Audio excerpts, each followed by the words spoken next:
مع احترامي لأي بنت بتقدم نصايح عن الأنوثة، كوني جذابة، كلمي بطريقة معينة، اتحركي بطريقة معينة. النصايح دي فيها ضغط كبير قوي علينا كبنات، وبتكون غير واقعية وبتحولنا لنسخ متشابهة لبعض. في الحلقة دي مش هتكلم عن شكل ولا عن لبس ولا عن ألاعيب نفسية، أنا هتكلم عن عقلية وطريقة تفكير. إزاي فعلا تكوني إنسانة راقية في التفكير والتعامل والحياة اليومية. الظروف مش متساوية. قبل كده وأنا في الجامعة في بنت سألتني انتي في قسم تجارة عربي ولا انجليزي؟ قلت لها عربي، وقالت لي انتي مجموعك كام في الثانوية؟ بعد ما جاوبتها قالت لي انتي جايبة مجموع عالي، ليه ما دخلتيش تجارة انجليزي؟ في الموقف ده هي ما فكرتش حتى 3 دقايق ان في حاجة اسمها احترام الظروف المالية، يعني زي انك تدي نصيحة لبنت عن الجلو اب او تهتم بنفسها وبشرتها وتقول لها روحي لدكتور او اصرفي على نفسك، اصرفي على بشرتك، من غير ما تبقي واخدة في اعتبارك انها ممكن اصلا ما عندهاش الامكانيات دي. في ناس بتبص لقرارات غيرها كأنها سهلة وواضحة، بس هما بينسوا ان كل واحد عنده ظروفه وامكانياته، ومش كل الاختيارات كانت متاحة بنفس السهولة. وساعات الكلام ده بدل ما يبقى نصيحة مفيدة بيتحول من نفور الناس منك. ارجوكي ما تديش اي نصايح من غير ما تاخدي في اعتبارك الظروف المادية، لان تجاهل الحاجات دي بيخلي النصيحة بعيدة تماما عن الواقع، تجرح اكتر ما بتفيد. في مفهوم الأنوثة والتلاعب، في ضغط بيتفرض على بنات كتير في الزمن ده إن قيمة البنت أو أنوثتها بقت مرتبطة بقد إيه قادرة إنها تلفت النظر أو تفضل محط اهتمام طول الوقت. فتبدأ بعض الشخصيات تبني وجودها كله على الإغراء، الغموض المصطنع، لفت الانتباه، اللعب النفسي. ما تسمعيش كلام النصايح اللي كله شد أعصاب ولعب على الطرف التاني في العلاقات، وإزاي تكوني أنثى متلاعبة وبتشجع على إنك تسيطري على علاقة عن طريق شد وجذب أو إثارة غيرة. لكن الحقيقة إن النوع ده من العلاقات بيبني توتر مش حب، وبيخلي الطرفين في حالة قلق مستمر. النصايح اللي بتختزل الأنوثة في شد الأعصاب أو اللعب على الطرف التاني، الأنوثة مش معركة ولا لعبة سيطرة ولا محتاجة تكوني متلاعبة عشان تبقي قوية أو مرغوبة. صدقيني لو احتجتي إنك تمارسي أي ألعاب نفسية في أي علاقة في الدنيا، أعرفي إن الانسحاب منها هو أفضل حل. الإحباط، لازم نفهم إن في ناس أحيانا بتكون عارفة إن أحلامها صعب إنها تتحقق، بس هي مش جاية تطلب تقييم أو حكم، هي بس عايزة تحكي تفرغ اللي جواها وتلاقي حد يسمعها. زي إن صاحبتك تقولك أنا نفسي أسافر أو أتجوز شخص بوصفات معينة أو جنسية مختلفة، أو نفسي يكون ليا بيت لوحدي، نفسي ألف في العالم. هي غالبا مش بتطلب تحليل لمدى صعوبة ده، قد ما هي بتشارك إحساس جواها وبتحاول تدي لنفسها مساحة تحلم وتتكلم بحرية. وفي اللحظة دي أهم حاجة مش إننا نقول ليها ما ينفعش أو ينفع، قد ما إننا نسمعها ونسيبها تعبر من غير ما نحول الكلام لإحباط، لأن مجرد إن حد يسمعك من غير حكم ده في حد ذاته راحة.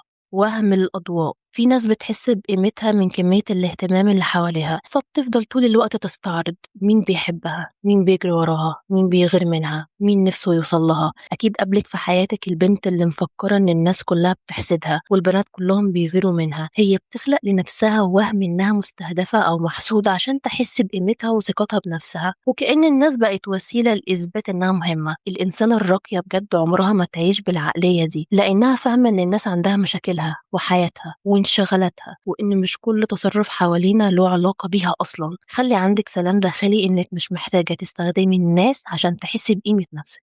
الاستماع للآخرين، سقراط كان بيشوف إن الحوار هو طريق الحقيقة مش الكلام الفردي. انتي مش بتفهمي نفسك بالكامل إلا لما تسمعي. في المسافة ما بين السؤال والإجابة، بين الرأي والرأي المضاد، يعني ممكن تكوني مقتنعة بحاجة بس مقتنعة بيها من غير ما تكوني شايفة تناقضاتها. هنا بقى بيجي دور الاستماع. لما بتسمعي رأي الناس واللي حواليكي، اعتراضهم عليكي مش بالضرورة تهديد لفكرتك، بل بيكون بناء مرونة عقلية جواكي إن طبيعي جدا نكون مختلفين. لو مفيش استماع يبقى مفيش معرفة حقيقية. الإنسانة الراقية بتستخدم الاستماع كذكاء اجتماعي، هي فاهمة كويس إن مش كل نقاش لازم يتنصر فيه حد، ومش كل اختلاف لازم يتحول لمعركة. هي بتسمع لأنها عايزة تفهم قبل ما تحكم، تدي مساحة للناس يعبروا عن مشاعرهم ورأيهم، وده نادر جدا في زمن الكل عايز يتكلم فيه. فأنتي لو بقيتي مستمعة للي حواليكي هتكوني مميزة جدا.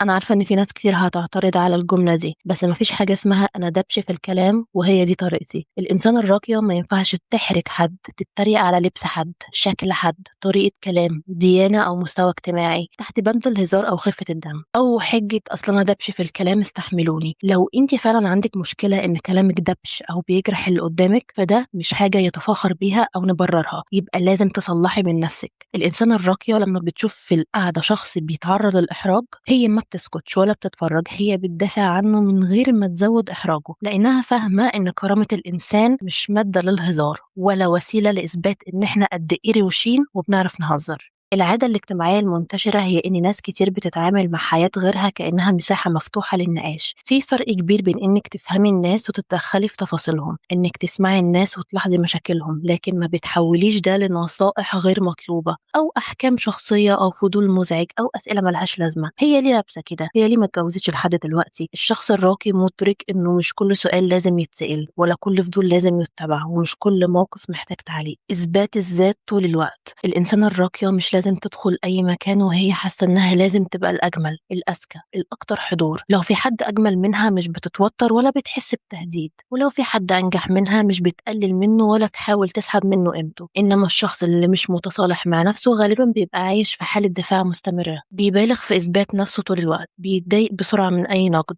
بيحس إن أي حد مميز ممكن يقلل منه. الإنسانة الراقية متصالحة مع فكرة إن التمييز مش لازم يبقى على حساب غيرها، لأن قيمتها أصلا ثابتة من غير مقارنة ولا صراع.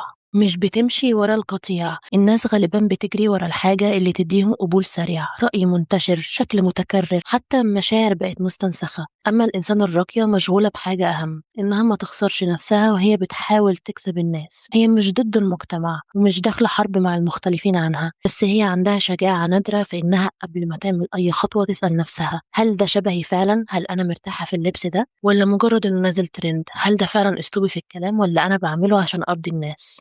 مش بتشرح نفسها كتير، إن مش كل الناس هتفهمها ومش كل حد هيشوفها زي ما هي شايفة نفسها، وهي عارفة إن كل واحد بيشوف الدنيا من زاويته هو، تجاربه، شخصيته، طريقة تفكيره وحتى مخاوفه. فعشان كده مش منطقي تتوقع إن كل الناس هتفهم نواياها أو إحساسها. بدل ما تفضل تحاول تشرح نفسها لكل حد هي بتركز على إنها تكون واضحة مع نفسها. الخصوصية، يعني مثلا لو بنت اتخانقت مع صاحبتها أو حصل بينهم خلاف ما تروحش تعرف الناس كلها إن صاحبتها عملت وسوت وتفضح في أسرارها ونقاط ضعفها، ومش بتحول مشاعرها أو مشاعر غيرها لمحتوى تخدم معلومات الناس في هزار أو مقارنة أو حتى وقت زعل. كمان احترام خصوصية الناس القريبة منها، زي إن صاحبتها مرتبطة بشخص وصاحبتها ما حبتش تحكي تفاصيل العلاقة دي، هي بتحترم ده جدا ولا بتلحب أسئلة زيادة، لأنها فاهمة إن كل إنسان ليه مساحته الخاصة